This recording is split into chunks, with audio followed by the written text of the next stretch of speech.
Episode की starting में हमें दिखाया जाता है कि रोऊ की शिजू से पैसे मांगने से क्विंग उसके ऊपर गुस्सा कर रहा था, लेकिन रोऊ उसे कहती है कि वो पैसे वो क्विंग के बिजनेस के लिए मांगी है। क्विंग रोऊ को कहता है कि रोऊ क्या तुम भूल गई शिजू तुमसे क्यों अच्छे से पेश आता है और तुम्हें क्यों पैसा देता है, क्या तुम्हें डर नहीं लगता अगर शिजू को सब पता चल जाए तो क्या होगा। रोऊ कहती है कि अगर तुम दोनों लियांग से मिलना बंद कर दोगे तो शिजू को कुछ भी पता नहीं चलेगा। तभी हमें शिजू को दिखाया जाता है जो कि बाहर टियान के साथ बात कर रहा था। शिजू की नजर मचान और लियांग के ऊपर पड़ता है जो कि साथ में बहुत खुश थे। ये देखकर शिजू सोचता है कि क्या ये दोनों वापस एक हो गए हैं। मचान और लियांग उनके रूम के पास आ जाते हैं जो कि मचान ने बुक किया था। रूम में जाने से पहले लियांग कहती है कि मैं थोड़ा वॉशरूम से आती हूँ। मचान लियांग को कहता है कि इस बार खुद को लॉक नहीं कर देना, क्योंकि इसके पहली एपिसोड में लियांग खुद को लॉक कर दी थी। मचान की ऐसा केयर करता हुआ देखकर लियांग को बहुत अच्छी लगती है और वो मचान को एक दूसरी चांस देने के लिए सोचती है। जाते वक्त वो शिजू को देखकर बहुत घबरा जाती है। शिजू लियांग की हाथ को पकड़कर एक प्राइवेट रूम में ले जाता है। लियांग शिजू को कहती है कि तुम क्या करना चाहते हो। शिजू लियांग को पूछती है कि क्या मचान और तुम फिर से एक हो गए हो। लियांग कहती है कि इसे तुम्हें क्यों फर्क पड़ता है। शिजू लियांग को कहता है कि मचान के साथ ब्रेकअप कर दो। लियांग कहती है कि क्या तुम फिर से मेरी लाइफ को कंट्रोल करना चाहते हो। तभी शिजू लियांग को किस कर लेता है और कहता है कि मैं दूसरे आदमी को तुम्हें छूने नहीं दूंगा। और यहाँ पर इस एपिसोड खत्म हो जाती है।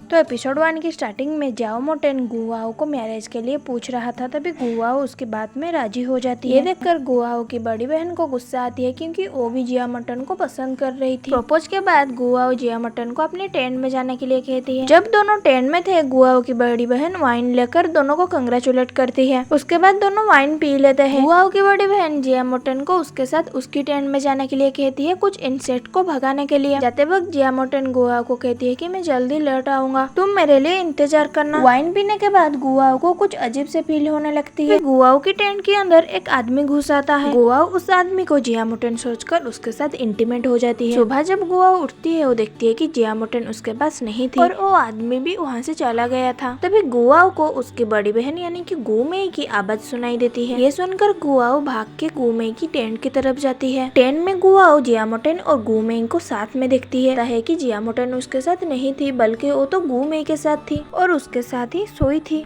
उन दोनों को साथ में देखकर गुआओ सोचती है कि तो काल रात में किसके साथ सोया था और भागकर अपनी टेंट में जाती है। गुआओ देखती है कि वो आदमी बेड के ऊपर पैसे और उसके एड्रेस छोड़ के गया था। ये देखकर गुआओ को गुस्सा आ जाती है क्योंकि वो आदमी गुआओ को कुछ अलग समझ रहा था। तभी वहाँ पर जिया मोटेन और गुमेई आ जाते हैं। गुमेई गुआओ के गले पर कुछ निशान को देख लेती है जो कि लव बाइट था। ये देखकर जिया मोटेन शॉक हो जाता है और गुआओ को पूछती है कि कल रात वो किसके साथ सोया था। तभी गुआओ उसे कहती है कि मैं जिसके साथ भी सोऊं तुम्हें अब इससे क्या फर्क पड़ेगी। गुआओ उन दोनों को न्यू लाइफ के लिए विश करके वहाँ से चली जाती है। तभी हमें 3 मंथ की बात का सीन दिखाया जाता है जहाँ पर गुआओ हॉस्पिटल में गई थी क्योंकि वो प्रेग्नेंट थी और अबॉर्शन कराना चाहती थी। चेकअप करने के बाद डॉक्टर उसे कहते हैं कि उसकी दोनों ट्विंस बच्चे होंगे। गुआओ को उसके बच्चे की धड़कनें सुनाई देती है। तभी वो गुमेई के बारे में सोचती है जो कि उस आदमी का एड्रेस और फोन नंबर फेंक दिया था। गुआओ उसकी अबॉर्शन नहीं करवाती और दोनों बच्चे की देखभाल करने के लिए सोचती है। तभी हमें 5 साल बाद वो आदमी को दिखाया जाता है जो कि उस रात गुआओ के साथ सोया था और इस आदमी का नाम फेंग आईचान जो कि हमारी कॉमिक की मेल लीड है। फेंग आईचान के पास जो लड़की बैठी हुई थी उसकी नाम है चेन हुईक्विंग जो कि एक फेमस एक्ट्रेस है। गुआओ छुपकर इन दोनों की फोटोज उठा रही थी क्योंकि वो एक न्यूज रिपोर्टर थी। क्योंकि फेंग आईचान एक रिच और फेमस आदमी था। वो लड़की फेंग आईचान को सेड्यूस करने की कोशिश कर रही थी, लेकिन फेंग आईचान को उस लड़की में कोई भी इंटरेस्ट नहीं था, इसीलिए वो गुस्से से उस लड़की को धक्का देकर नीचे गिरा देता है।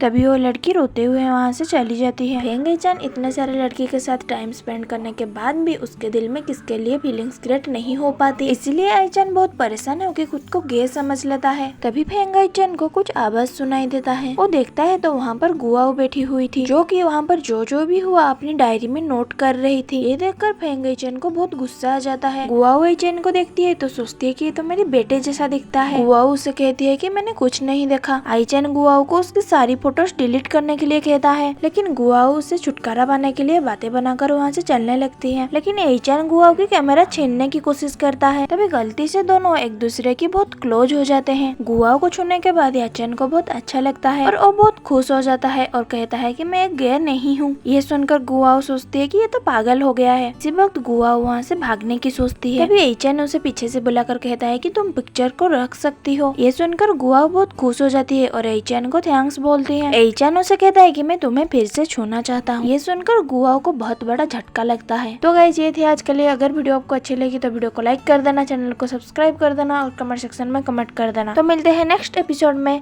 Thanks for watching. टाटा।